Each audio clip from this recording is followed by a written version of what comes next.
Coleman, would you lead us in the pledge tonight, please?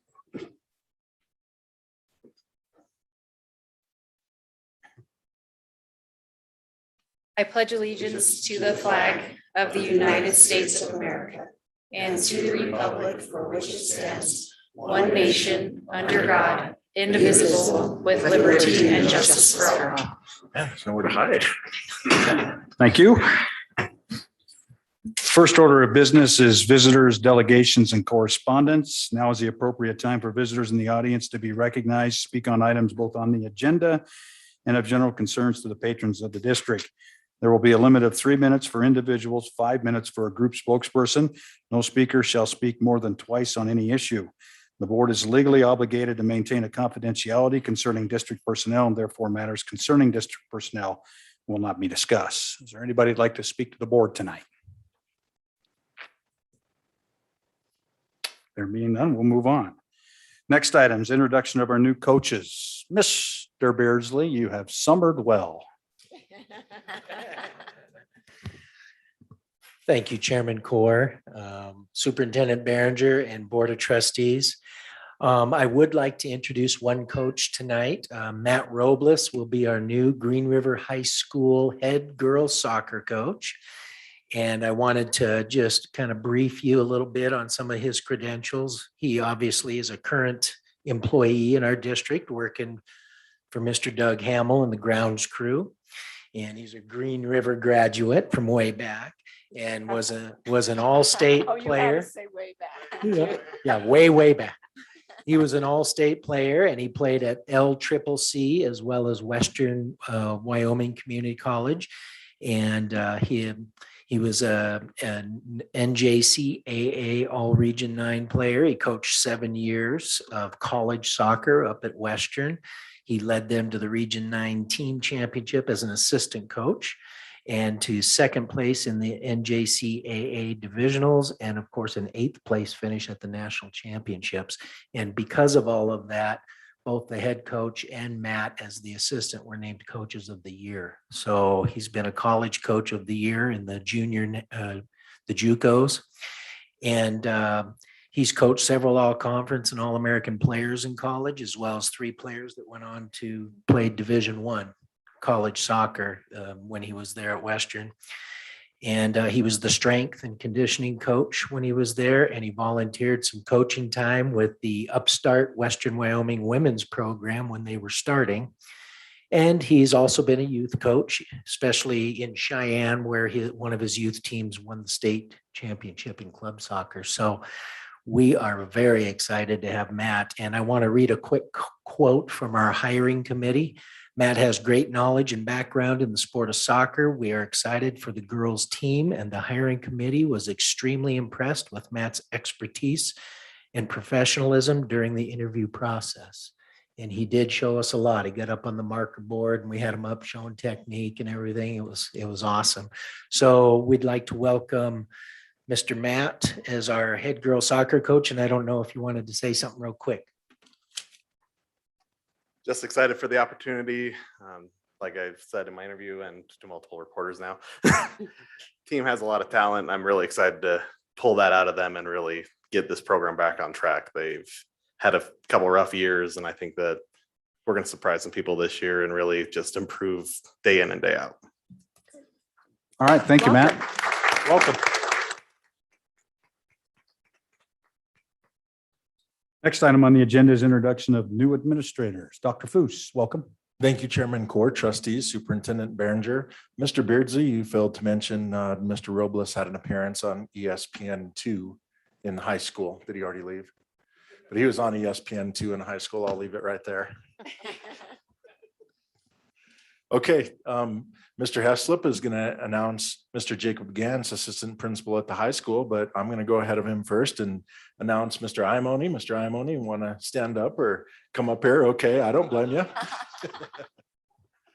Mike Iamoni came to the district teaching physical education and promptly moved up into an assistant principal at Lincoln Middle School, where he's able to cut his teeth. In the last few years, he's been at Green River High School and has done a sensational job all along the way. Also was a football coach for the district. He this past year expressed an interest at beginning his head principalship at Monroe Elementary, and a very talented young man.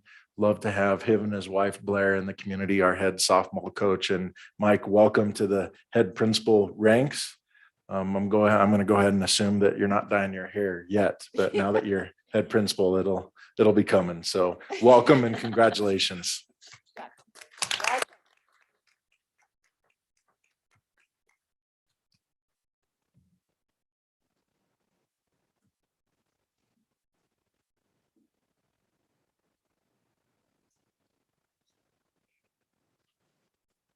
I'd like to take a minute to introduce Jacob Gantz. He's a new member of our high school administrative team. We're really lucky to have him. We're going to be missing a great music teacher, but we're gaining a great administrator. He hit the ground running before he even was put on contract and got in the office, started trying to figure some things out and work with us, and he hasn't slowed down since. We're excited for him, and what we're looking forward to is some great things. So thank you. All right. Thank you. Welcome, Jacob.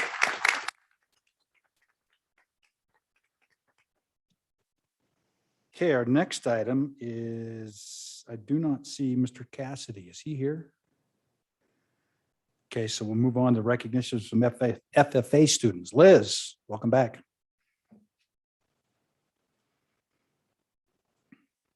Thanks for having us again. I know we got put on the agenda at short notice. We only found out last Friday or Thursday.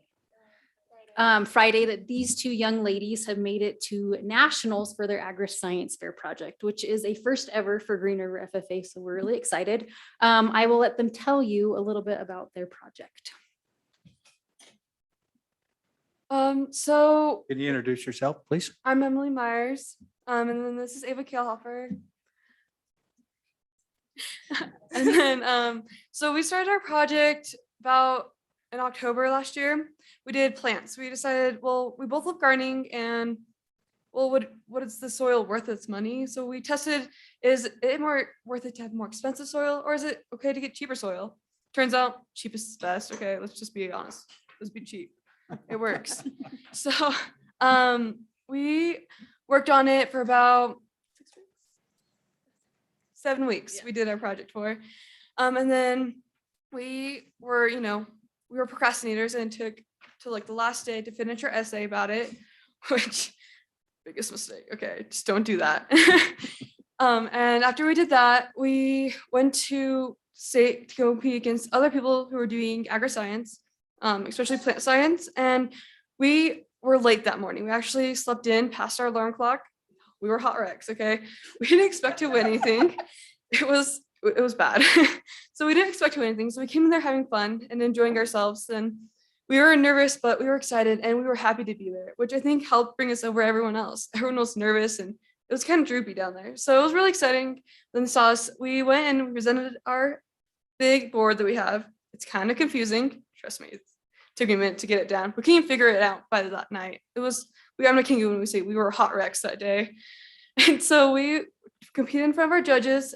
They really enjoyed what we were saying and had a lot of questions, and we were really happy to answer it. After we were done with that, we just had to wait and see what we placed. We didn't expect to place anything. And it turns out we took first, which we were really surprised and excited about. We won $40. So that was, money. Okay.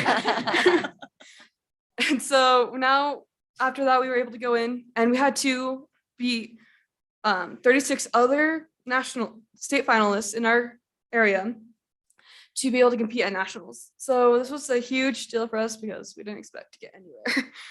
So let alone going to nationals. So it's a great accomplishment, and we're really proud. And I'm really proud of my partner. She's done so much. I can't do English, so she helped carry us there. And our teacher, she helped really guide us, and it was a lot of fun. I really enjoyed working with my partner, and it was a good time, good experience. When's the nationals and where's it at? It is so it's October 27th, and it's gonna be It's in Indianapolis. Indianapolis. So And then it's this year, because of COVID, they have decided that the top 10 finalists in their division, they're going to do a Zoom call for their interview. And then the top 3 will be recognized at nationals on stage. So hopefully they make it. So kind of just to reiterate the process that they had to go through. They did their science fair project together, and then they were put into a plant science division. So they're only competing against other students that had a project relating to plant systems. They were in Division 4, which means they were competing against 9th and 10th graders that also had a partner. They got first at our state competition.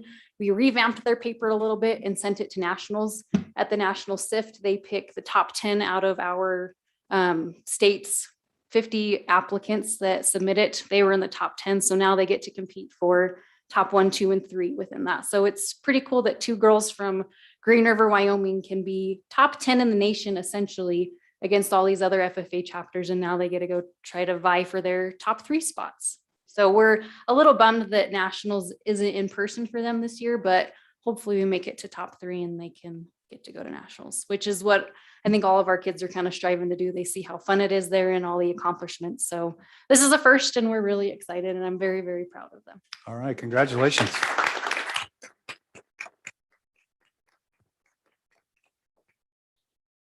Next on our agenda is the approval of the agenda. Is there any changes? I don't believe I have any. Does anybody else have any? All right, I need a motion, please. So moved. Second. Moved by Rochelle, second by David.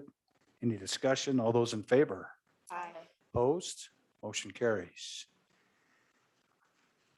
Next item is we need to get scheduled a date for McKinnon and Granger. Are we wanting to do both these in the fall, spring? How do you want to split it up? You know, it's up to you guys. We were supposed to go to McKinnon last year, if you remember, and we got snowed out. Mhm. So I don't know if we want to try and get there this fall and maybe do Granger next spring or try and do them both this fall. I would suggest if we're going to do McKinnon, we probably need to do it in September Okay. sometime. What's a better night for everybody? Tuesday. Huh? Tuesday's a good. night. Tuesday's good? As long as it's not the 4th Tuesday. Or the 3rd. Okay. Yeah, Or the first. 2nd. yeah, the first How about the and first? third Tuesdays are bad for me. So the second's good, second Tuesday? We made The them. board meeting. Let's have the board meeting out of McKinnon. We used to do that. Yes, that's fine. How difficult would that be? It's good. I don't think, Let's not do that. okay, Okay, we'll figure out a date, Okay. September, and then we'll do Granger in the spring. okay, September. What's that? Yeah, do- Oh, okay. All right, and then stepping back, I need approval of the consent agenda items. I, for some reason, crossed it off. Is anything there need moved? I did have a discussion with Chris on the isolation payment. I don't know if you guys had a copy of that. I didn't see it until tonight. But it's a student in McKinnon that comes into town, special needs student. His father brings him in on the summertime, and it is 100% reimbursable. So, okay, all those in favor of the, I need a motion. So moved. By Second. Brenda, second by Ashley to approve the consent agenda items. All those in favor? Aye. Opposed, motion carries. Just a reminder, the School Board Association Fall Roundup is on August 30th, 5 o'clock, and it's right here in the boardroom. Before we move to the next item, I want to read a statement. I had an opportunity, and the reason why I'm reading this is I want the press to hear this before we get to the end of the meeting. Most people are gone by then. I had a meeting last week. It was a Zoom meeting, and it was the coalition meeting. And Carol Jellicoe from Rock Springs was on that call, and so was I, along with a whole bunch of other people. You weren't on that. I don't think so. Yeah. So anyway, the coalition is a group of school districts that have banded together to make sure the legislature does the right thing, basically is what it is. And we've been involved in the coalition for several years. So I wanted to read a statement, and this statement with a lot of help from our attorneys. And I'll read it as this. I would like to take a few minutes to share with the audience some of the concerns the Sweetwater County School District Number 2 has with the status and distribution of the American Rescue Plan and Secondary School Emergency Relief Fund, referred to as the ARP ESSER funds. You remember in the legislature, they kept talking about the ESSER funds. As some of you may know, as the name implies, these emergency federal funds were intended to be quickly distributed by the Wyoming Department of Education to the local school districts so that they have the resources necessary to support students as they recover from the negative impacts of COVID-19. From our perspective, this rapid distribution of the federal emergency funds is not occurring. In the case of this district, there's approximately $5.6 million in federal funds that have not yet been distributed by the Wyoming Department of Education, with no clear timeline date as to when this will be made available. This uncertainty is disruptive to the educational process. These funds are critical to the ability of the district to budget, plan, and provide programs for its students. At this point, however, it appears that these emergency federal funds might not be provided until well into this school year, which will directly bear on the district's ability to address the educational impacts of COVID-19. In the meantime, Sweetwater County District 2 will continue to actively monitor the status of these emergency funds. As to why, not sure. The legislature talked about using these funds, the ESSER funds, to offset the state's cost to fund the school foundation program. It's my understanding that the legislature was told they could not use ESSER funds for that purpose. So it is political? I don't know. But I wanted to get that on the record. The districts across the state need these funds, and for some reason, the state is not distributing those funds. Any questions? Okay. Next up is personnel. We have nothing. Under curriculum, instruction, and assessment, consider approval of the Smart Start Plan online registration. Mr. Behringer.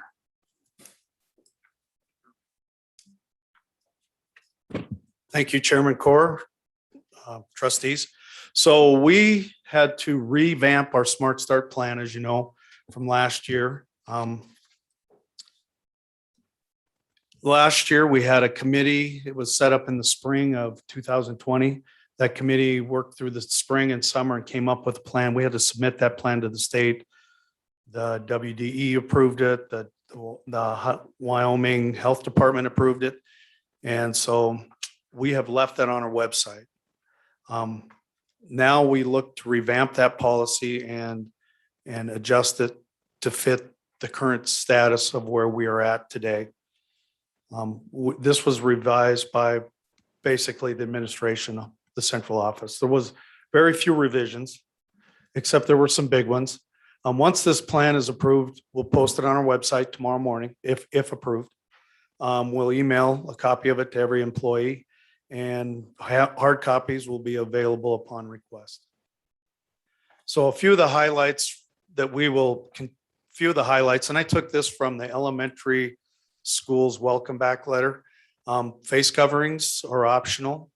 Anyone who chooses to wear a face covering will be fully supported. And that was clear in our July meeting. Social distancing when possible. We'll still try and separate the desks when we can to create space. Instruction will be conducted in person. We've chose not to go the virtual route other than 9 through 12 because it just did not work well for us. Parents in the building by appointment only. That helps us control in case we do have an outbreak and we can trace back. Water bottle filling stations will be available, but not drinking fountains. That worked well last year, and we'll continue to replace some of those water fountains with filling stations. We're going to closely monitor fever symptoms and ask families to keep students home if their kids are sick. And same thing with our staff. If you're sick, please stay home.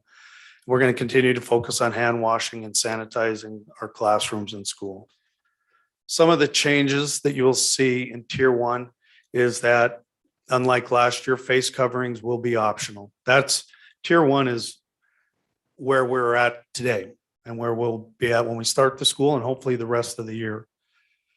Tier 2, if we get a specific building that gets 15% of positivity rate for students, staff in that building, so it's not just students, it's everybody in that building, we'll request the mask mandate for that building for a 10-day time frame. That will only be for the buildings. For instance, let's say Harrison has a big outbreak they hit that 15% barrier. We will address the issues, do what we can to help that building out, but that doesn't mean the whole district will have the mask mandate. If we hit 30% among staff, we will be closed for in-person instruction and have to go remote. We're set up, we're ready to go, I think we could do that, and I don't think we'll ever have to do that. So those are the, if things fall apart.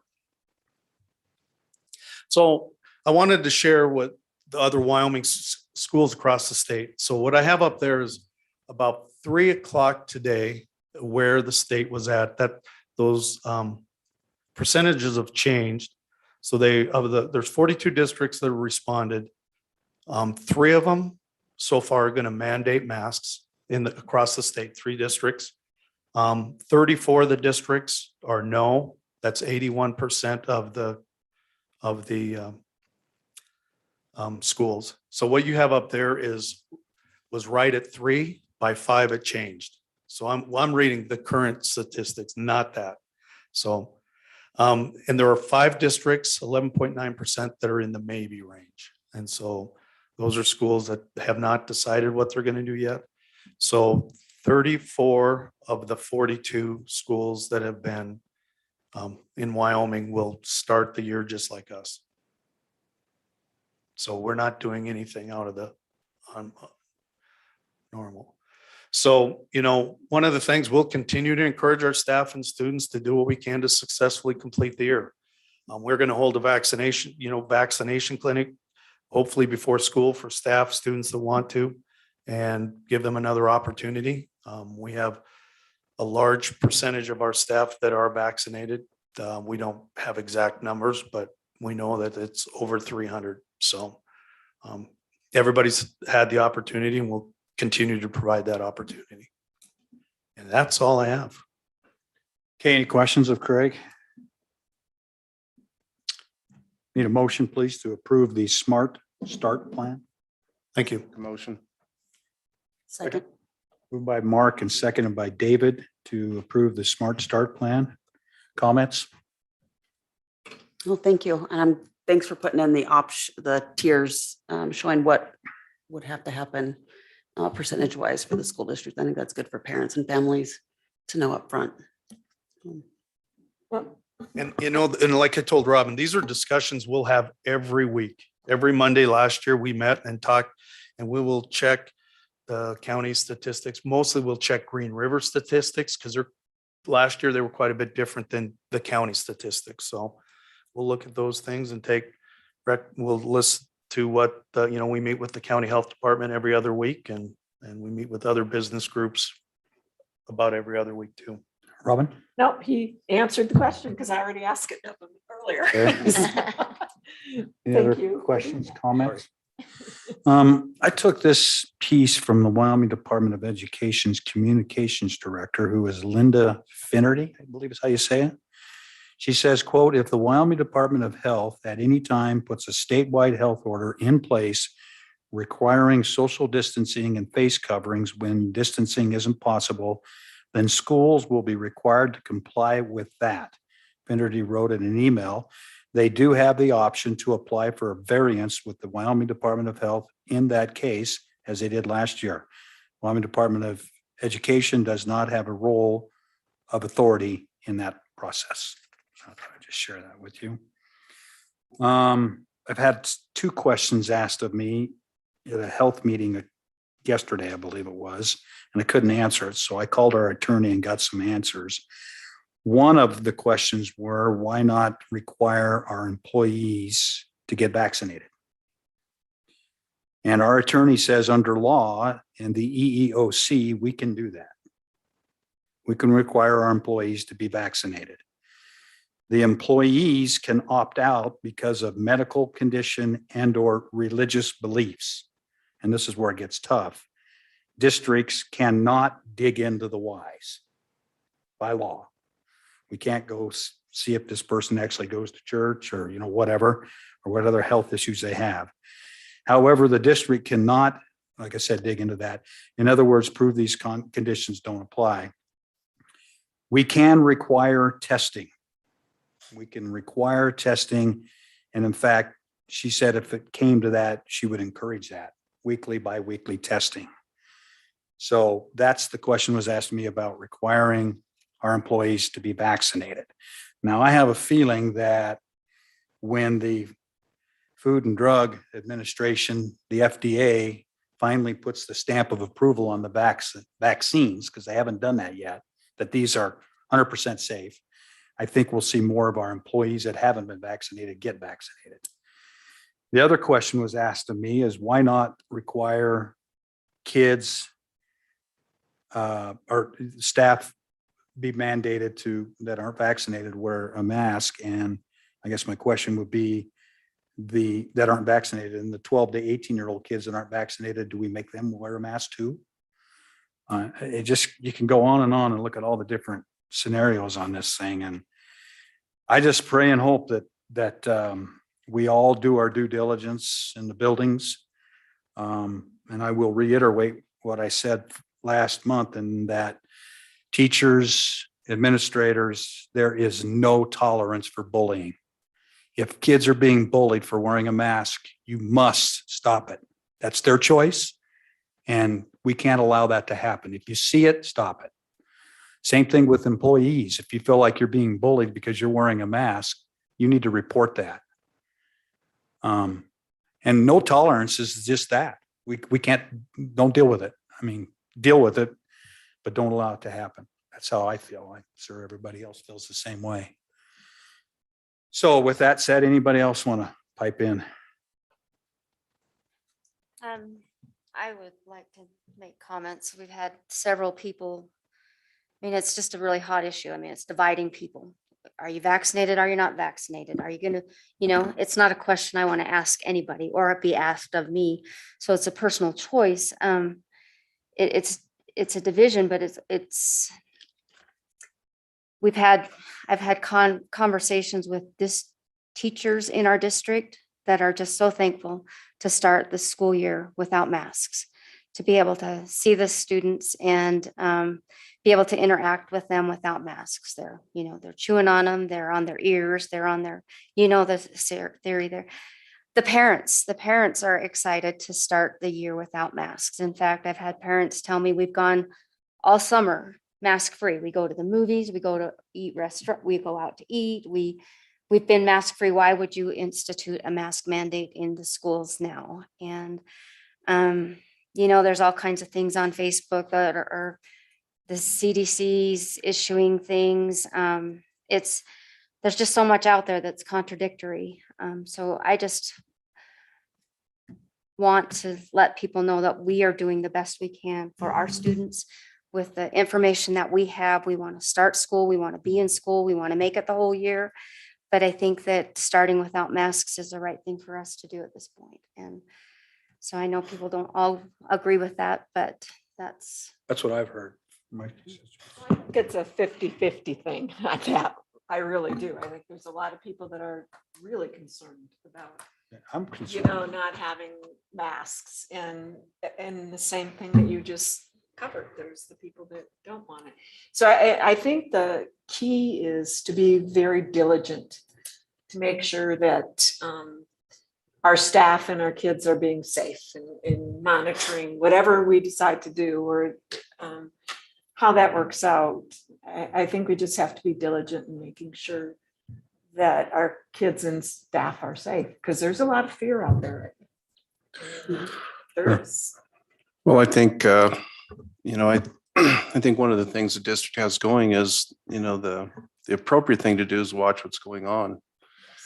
I have people ask me all the time, vaccinate, not vaccinate. That's not a fair thing to ask your provider, by the way, because if they say no and somebody dies in your family, they're not in the best light. If they say yeah, and we find out in 3 years from now that COVID vaccines cause pancreatic cancer, you're not in the right way. So we don't have a playbook on this in medicine. It isn't written.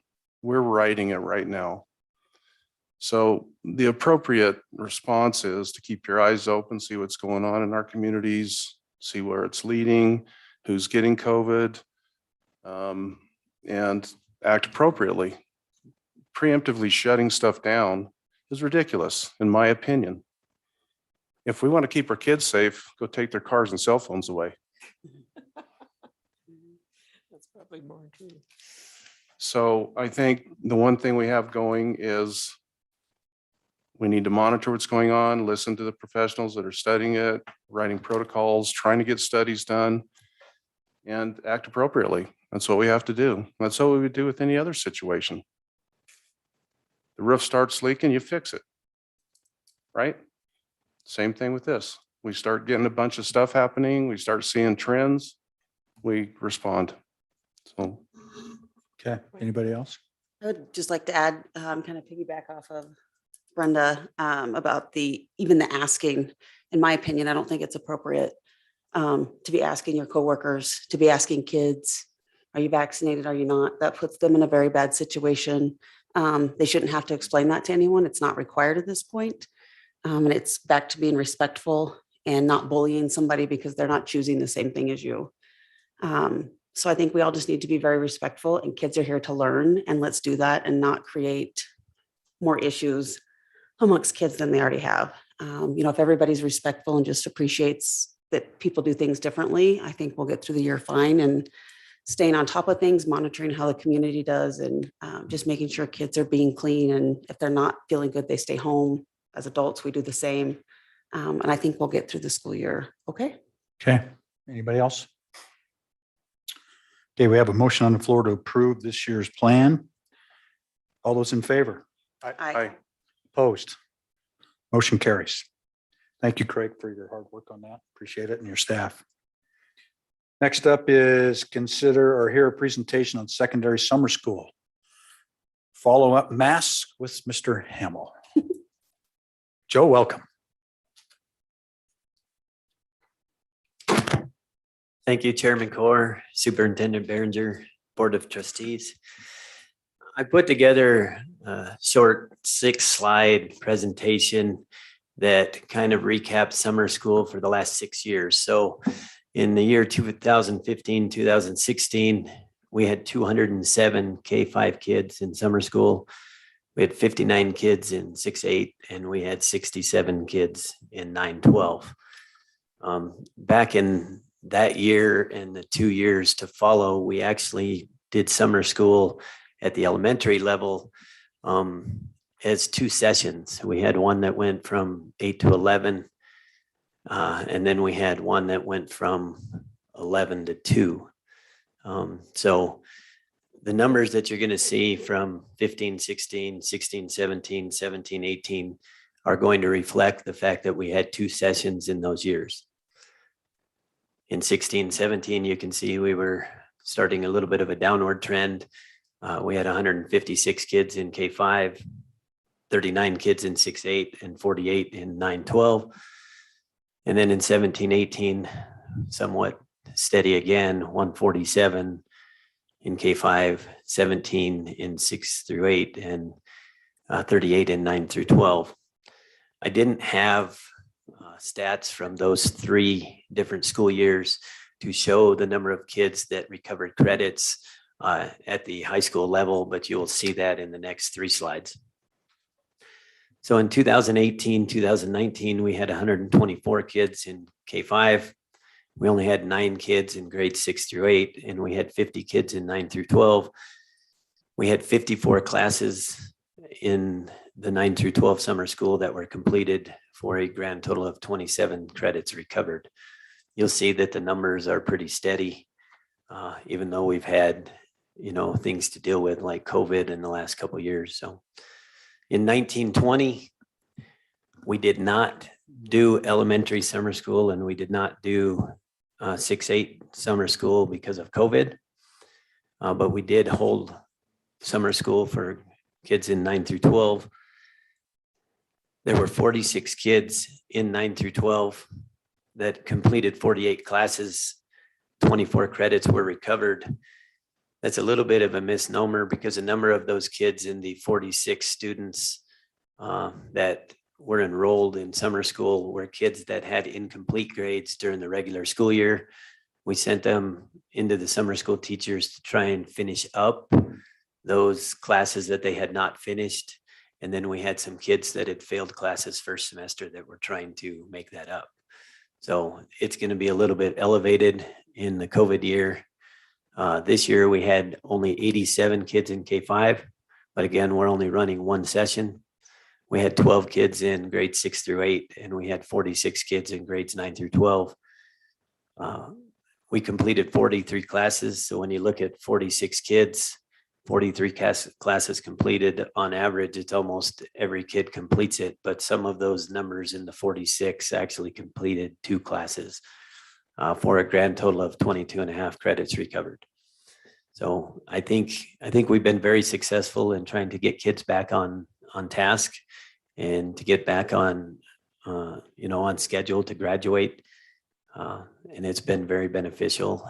This year, we had some really interesting things happen. We had Phil Harder, who had been asked to go present at the Fellowship of Christian Athletes Convention.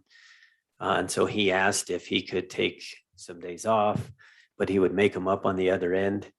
And in that 43 classes that were completed, we had 6 kids that took advantage of the fact that he was going to come back and help them out on 3 days on the other end. So we've been very, willing to try and structure it to help kids be successful and to be able to recover credits. So any questions? Good numbers. Thanks, Joe. Appreciate it. Thanks. Next up is director reports. Let's start with Mr. Beardsley. Sorry, Alan. I wanted to get him out of the way because it's usually long-winded. I'm short. I'm going to be real short today. Welcome, Tony.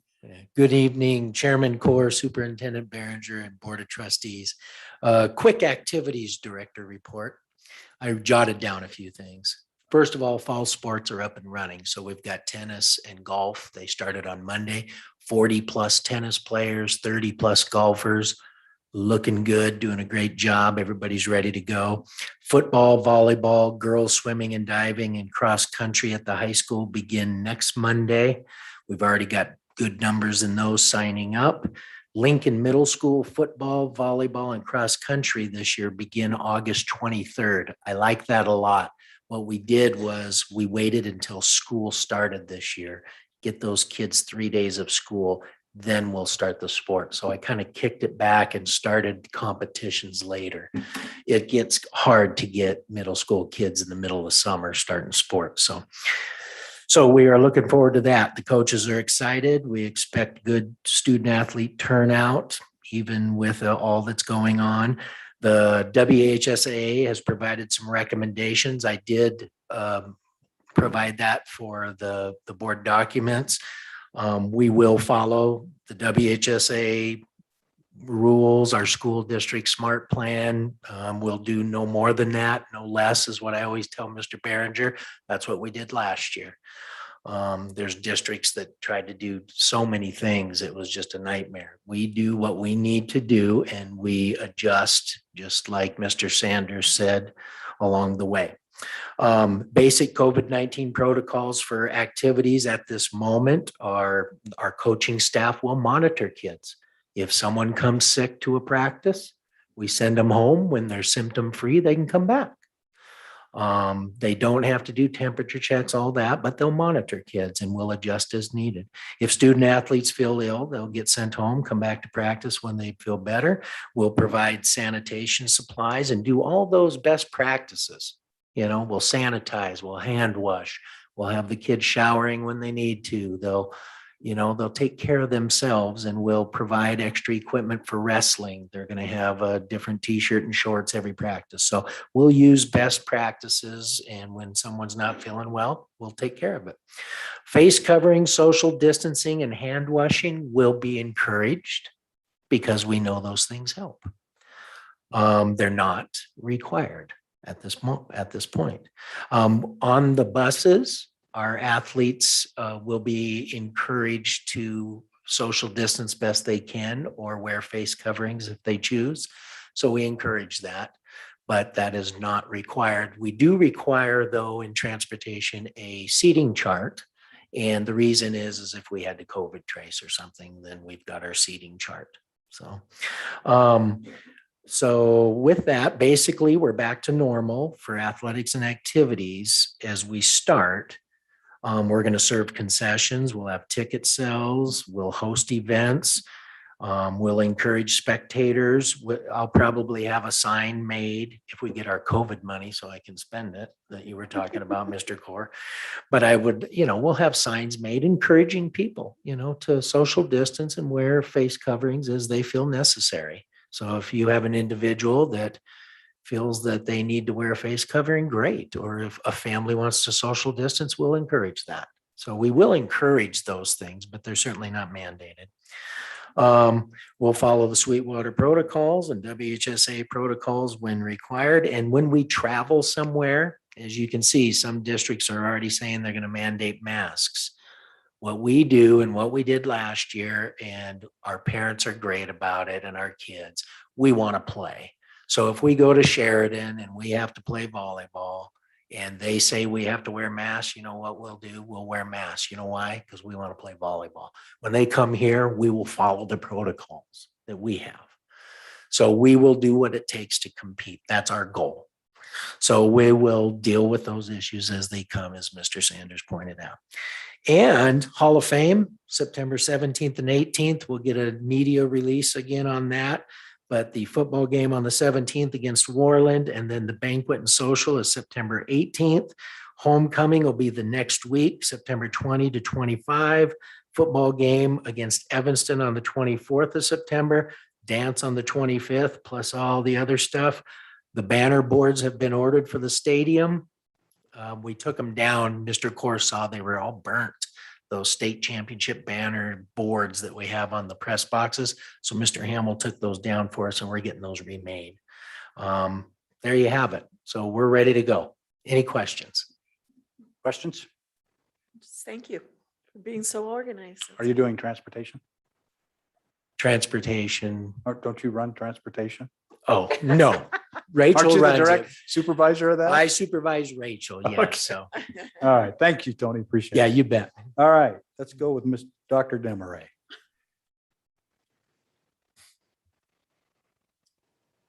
Thank you, Chairman Core, members of the board, and Superintendent Behringer. Real quick, just a recap of our extended school year summer session, which is for students with IEPs who come all summer long.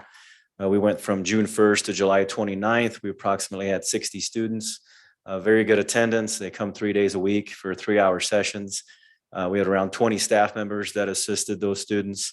And we're proud to say that that was able to be done with masks as optional for those students and staff. And we didn't have any issues throughout that session. So nice little test run there during the summer. For this school year, we're currently, approximately around 420 students on IEPs in our district, which puts us around 17 to 18% of our student body, which I know sounds fairly high compared to maybe the national average of 14% or the state average of closer to 15%. But I think that also speaks to many of those students that are coming back to our district that last year elected to stay home or enroll maybe in the virtual schools, as well as many families that move to our area just to receive the services that we provide. We get lots of students that enroll every year just for some of our programming or some of the special education services that they receive. So again, I think that our teams have done a wonderful job in our buildings in creating environments that those families hear about and want to be a part of. We don't have a large turnover in special education this year, which is great. I think it's been a trend we've tried to mirror year to year. Speaks again, I think, to the culture of the district. We do have one new counselor, one new nurse, one adaptive physical education teacher, total care teacher, which is actually someone who's from the district that we've grown from our own, and then only 2 resource teachers. So I think that again speaks volumes to the culture that we're working on and continuing to develop and having an environment where folks want to be. Our goals for this upcoming year are really going to be to mirror our goals that we've had for the last several years, which is to continue to increase that collaboration between our general ed staff and our special education staff, as well as our paraprofessionals through our professional learning communities and focusing on, teacher and student clarity, which I feel like that's really been when we've seen some really nice student progress is when everyone comes together, sits at the same table, and really has that discussion about what do we really want students to learn. When we can do that and we can remove those invisible barriers about, who's working with which student and which one is special ed and which one is doing, I think it really gets us back to we're all a team and it's really about learning for all. Our next, obviously our other goal would be to increase more opportunities for students to be in the general education classroom. Worked real hard the last several years at the high school and middle school to remove some of those pull-out classes and really provide support to staff. It's one thing to just remove them, but you have to be able to provide support to staff in knowing how to have supported classrooms before you just remove those services. And so we still have opportunities for kids if they need additional supports in a small group or one-to-one or a special program. All of those are still available. But we have reduced the number of those offerings just to try to encourage our staff for those kids to have those opportunities where we have seen, and I think in hopefully next month's meeting, we'll be able to share some of those results that when we've done that, our kids have really done well, just being exposed to the general ed curriculum and being around their peers. So that is my update, and I'll stand for questions. Questions, comments? Thank you, Alan. Appreciate it. Mr. Foose. Sorry, Greg, you're last. Thank you, Chairman Core, Superintendent Behringer, trustees. Real quick, last month, Chris gave a rundown where we were with a lot of personnel numbers. Obviously, we know that we're down about 8 certified personnel in the district with the certified buyout and resignations. Support staff wise, we're up approximately 3 because as we lose some of those people, we need to hire on some more support staff, paras, individuals. So about 219 certified people, about 290 support staff, and 21 principals, directors, central office administration. And if you look at the grand total at about 720, 725, the difference there is our substitute pool. And I don't want to come across as maybe trivializing that group because they are very important to forwarding the educational process. A little bit, I guess just moving on down my list, the substitute training, and I think some of you have been there over the years, 100 people here in the boardroom. We're getting them acclimated and ready for the year. Last year, the pandemic forced us to go online and I recorded a presentation. This year, we enhanced that. Alan recorded a portion, Greg recorded a portion, and we were able to create a 7-hour online training for our substitutes. There are some silver linings from the pandemic, and that's one of them. No need to bring 100 people in here. And what a nice thing to conveniently get through that. If you're a district guest teacher, now you're not conflicting with the fair and other things. You do it on your own time. You're ready to go by the first day of school. So nice upgrade there that I'm pretty proud of. The next point that I put down, Corinne and Jamie Higbee, they're the points of this. But in HR, we've moved to our frontline systems. If you remember a couple of years ago, I talked about the new evaluation tool going online through Frontline.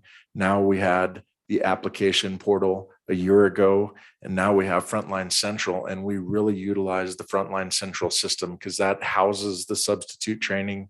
It houses the contracts. Chairman Core, I know you signed the administrator contracts through the portal, and it sure is slick. It's making things way more efficient for employees. Secretaries are not having to now take in 50 certified teacher contracts. We're missing one here or there. The employees log in to their digital portal, digital sign the thing, and we're ready to go. So some real nice upgrades there for efficiency. The last one that Frontline Central has afforded us to do is when someone applies to the district, we're making that process pretty tough. If you want to come be an employee here, it's going to be a bit of a process to apply. But once we invite you or offer you the job, we're utilizing that email. A link goes out to those folks, and there's all their hiring paperwork, the I-9, the W-2s, everything that they need to do, hiring paperwork done. And years passed, and I know Chris has seen the nightmares, and I have 2 papers this thick just laying everywhere trying to manage that. We've got it all digital, and it's a beautiful process. And I've got to give Jamie Higbee a lot of credit for that, and Corinne, but really proud of that upgrade, and we're definitely saving some trees. Next update is the teacher onboarding. I think those new folks, they come in here and they're scared to death. I know Brittany, you saw them today, and many others in here, you principals, they're scared to death. We've done everything from 3 days and needed to learn everything under the moon to this year where we're taking the approach, the district wide theme of social emotional health. And that's kind of the approach we're taking with these folks. And they've really mentioned that they've appreciated that angle because it is stressful stuff. And we're trying to get them mentally prepared to be here. We're selling and telling them how proud of them for entering into this profession. And number two, the brand of SW2, because you mentioned it a couple of times, Chairman Core, our facilities are second to none, but so are our people, all of them, all 720. And to be part of that team. And I just really enjoyed the onboarding process, being a part of it, kind of coordinating it, but being a part of it. The teaching mentoring program, also part of that onboarding process. 3 years ago, we started it and we had some kinks we knew we'd iron up, but there are some real bright spots in the teacher mentoring program. Last year, COVID hit us and the mentoring program went to the wayside because we're just focused on getting 185 days, masks, those things. Well, here we are this year, ironing out the kinks and moving forward on the teacher mentoring program. And we met today with the mentors and new folks right here in this room. That's why you see the tables. And twofold, we want to keep those people here in the district and we want to ground them and make them feel welcome and part of the deal and network, because it's just so important that they're here and we keep them. And it's so important that we grow them to be the best that they can be, because and if I said it one time, I've said it 3 times, we need you folks way more than you need us, your employer. And what that means is children need you. The profession is taking some hard knocks, less and less people are going into teaching. And we just want to make them known right out of the chutes how much we appreciate them.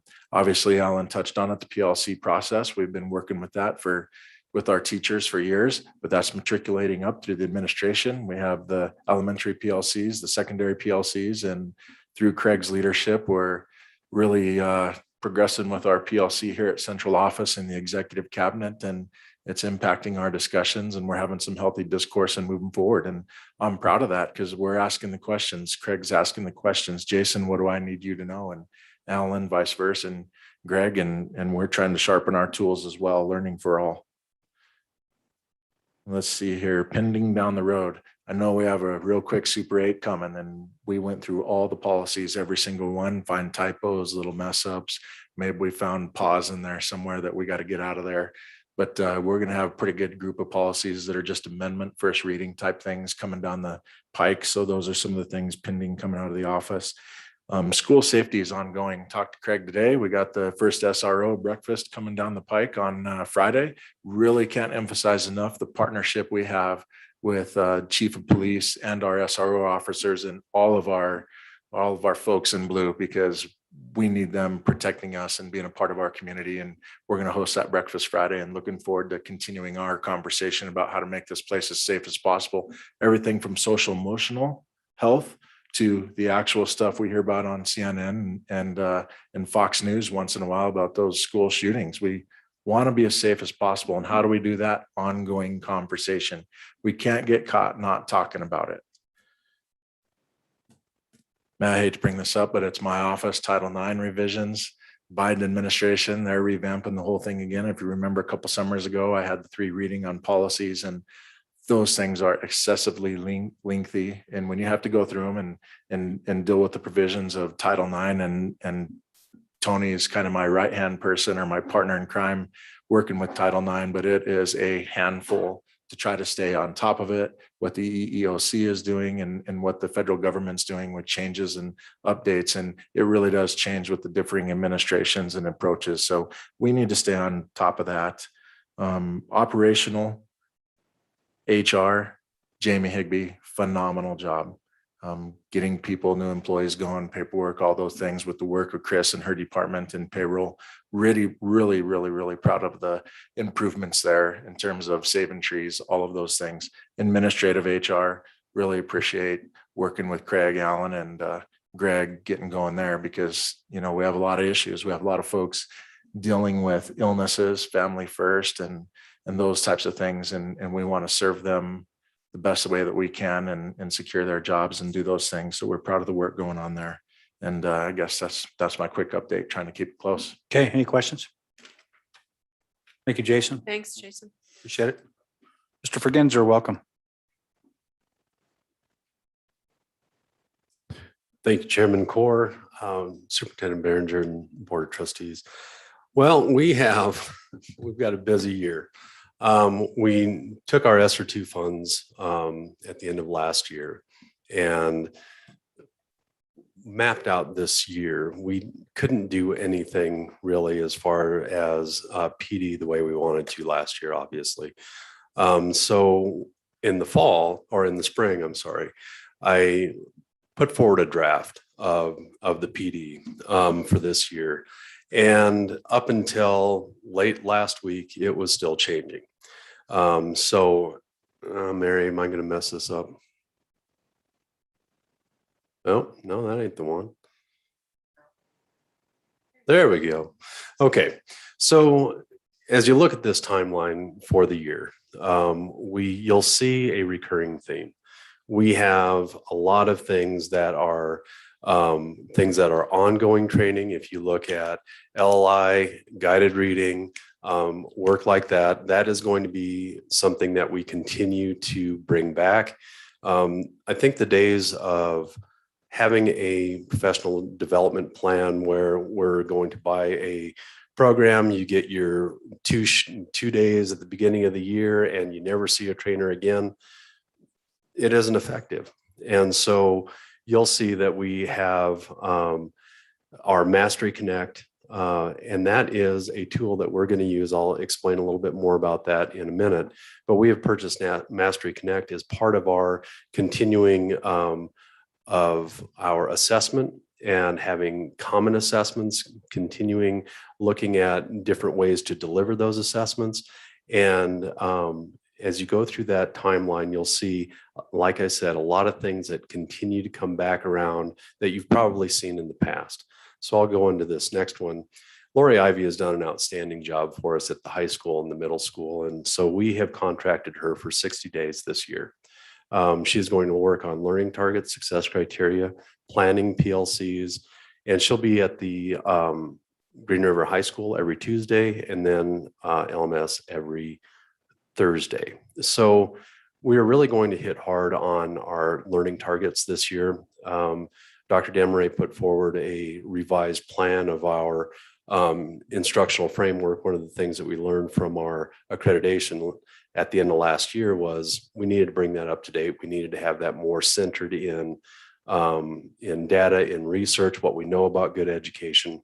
And so we're going to hit learning targets really hard and then move into success criteria. So Lori is really going to help us with our learning targets. And I begin my training in success criteria next week, and we'll be presenting that across the district. Mastery Connect, again, this is our tool that we're going to use for assessment, but it's also a tool that that's going to help our teachers look at in just a quick snapshot which kids are getting which standard, which part of the standard, what lesson, and really be able to drill down in this child needs a little bit more help. They need more support. We can now, at the click of a button, look at this is the assessment I gave. This is the formative assessment I gave. This is the feedback that I have from that, or this is a unit test or anything like that. And really, Mr. Mickelson is our guru on this. But this is really the tool that we're going to use as we move forward in looking at our kids and continuing to make sure that we meet their needs, no matter learning for all. And that's what this tool is going to help us do. We have University of Wyoming Science and Math Center coming back in. We had them here a few years ago, and they did a nice job for us. And we're going to have them come back in and work with our high school science department and get our learning targets and work on some success criteria there as well. John Eller, we're going to really work on some social emotional pieces this year. And so just to kind of give a little overview of what John's going to work with us on is an overview of trauma, impacts of trauma on the brain, and the foundational aspects of trauma, impacts of trauma on us as educators. And this will help us understand their reactions to certain trauma situations, and the needs of trauma impacted students. So, and finally, self-care for educators in dealing with trauma. So we're not just focusing, obviously we're all here for our kids, but we have to make sure that we have a safe place for our teachers to work. We need to make sure that they are well cared for. We don't know what's going on there. They may have parents or they may have relatives in the hospital with COVID or with other illnesses, or they've lost somebody or something traumatic has happened. So John Eller will be coming back through the year to see us and guide us through this training. Literacy Collaborative. I started working with Literacy Collaborative about 10 years ago. And we've just continued to really like their work, like their people, like their professionalism, and like their focus. So we're going to have Literacy Collaborative come in and work with Lincoln Middle School and their English department in forwarding our work in guided reading and literacy. Leveled literacy intervention, this is something that is the foundation of our intervention program K6, actually K8. And so we will continue to take, we have new administrators that have not been to the K2 training, or they haven't been to the 3.8 training yet. We have 2 new instructional facilitators. We have teachers at Monroe, and we have teachers at the middle school who are part of our special education staff that use leveled literacy intervention all the time. And so we want to make sure that they are using it to the full capabilities of that tool. It's not a program, it's really a style of instruction. And so through this, we have found that we can really drill down and focus on each individual need of each individual student, not only on a daily basis, but we can learn to adjust our instruction in the moment for kids that are struggling. We are also going to Shelley Schaub, and this is a picture of her. Shelley Schaub is somebody I've also worked with through the Literacy Collaborative for a number of years. She is going to come in, and a request of our elementary principals has been side-by-side coaching. So going through a guided reading lesson, having a professional of her stature come in. She's worked with different school districts across the country. She trains us in her LLI. She does a ton of work. She works for OSU, and she's just a phenomenal resource. And so we're going to have her come out and guide our work in our guided reading process through Fountain Pinnell Classroom. Training that is not scheduled and is not on here yet because we are still working with some schedules with the Marzano group. We have purchased what's called the critical concepts. And the critical concepts are tearing apart each and every standard in reading, writing, math, science, and social studies. And in that, we will have chosen our priority standards. And through that, we will be able to look at what a level 1 type of learning is, a level 2 type of learning, 3, and then a 4. And through that, our teachers will be able to look at each lesson, write a learning target to that standard or that portion of the standard, and then help them with their success criteria as well. The real benefit of this is we will be able to provide exactly what we're expecting kids to do and give that to them at the beginning of a unit or beginning of a lesson. So that's the overall goal with the Marzano group. And we have not had a math adoption in 7 years. In elementary and I believe middle school, Matt, is that about right? So this year we are going to really look at what our math program can be, what it needs to be. The thing that threw a little bit of an interesting twist in this were our elementary scores were so solid in math. We're not going to fix what's not broken, right? We're going to look at what teachers are doing well, make sure that they have the resources they need. But through the critical concepts, we will go through that process first, set our values and our focuses first, and then we will look at programs. And so that's going to be the work there. And then we still have a website update that we are going to work on probably later on in the year. We're looking at maybe about a $10,000 price tag on that. JR did some work for us last year looking at that and what it would cost to update our website. Again, all of these dollars for this was provided through SR2 funds. We've begun the process of looking at what possible upcoming trainings we'll need and trainings that we can stretch out through 2024, which would be the end of SR3 funding, which is the ARP funding. If we ever get it. Well, we may get it, but let me put it this way. If we ever get it, I'll be planned. That was that. Any questions? Questions, comments? Thank you. Thank you, Greg. Appreciate the Thank you. information. Nice job. Next up on our agenda is to consider approval to go out to bid for a nutrition services van. Leah, welcome.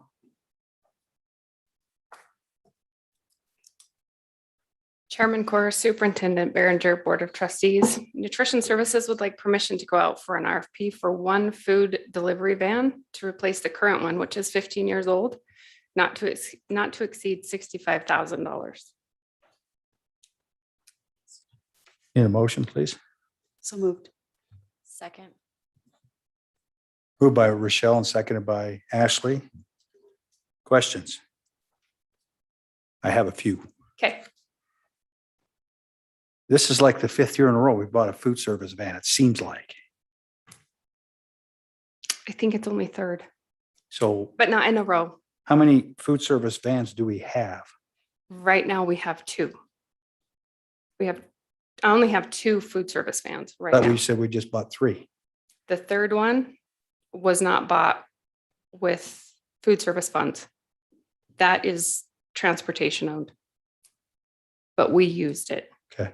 And that was when Pete Brandard was here. All right. It just seems like we've bought a lot of these in the last 3 years in my head. What's the mileage on the van we have now that we're getting rid of? I do not know the answer to that question. Okay, I need a motion, please. We do have one. Any further questions? All those in favor? Aye. Motion carries. Thank you. Next is a request for an RFP for a new dishwasher. Leo?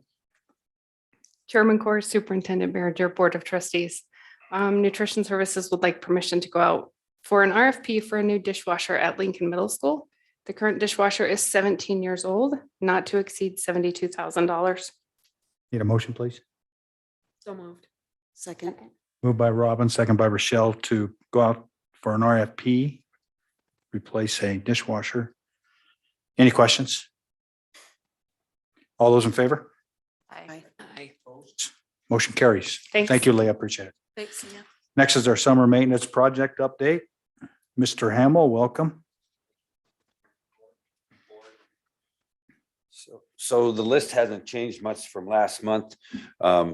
You can see that the asphalt went to 100%. Lincoln Middle School STEM room and locker room is at 80% here. The actual, in the last few days, the thing is taken off. I would say it's 90 plus now. Everything should be done next Monday with the exception of the brand new lockers that are scheduled to ship 9/3. Puts them here about 9/10 for install. Okay.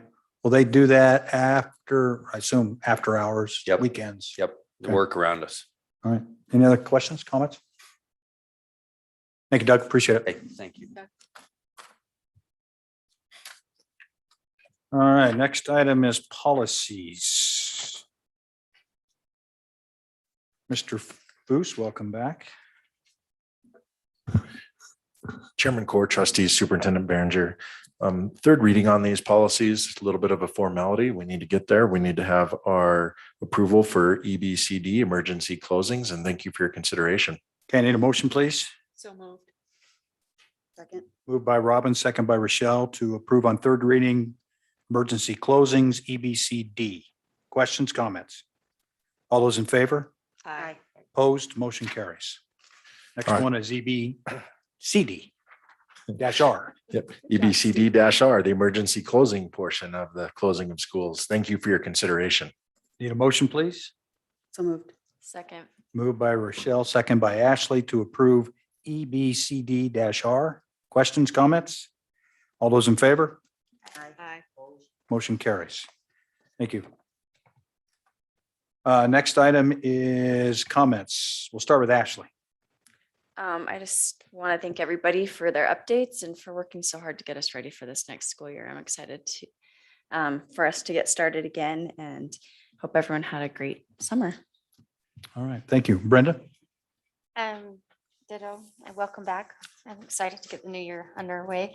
CDC meets next week. Not CDC, it is CDC. Child Development Center, it is CDC, meets next week. And we do have 5 new applicants seeking to be on that board, and so that's a welcome. One seat?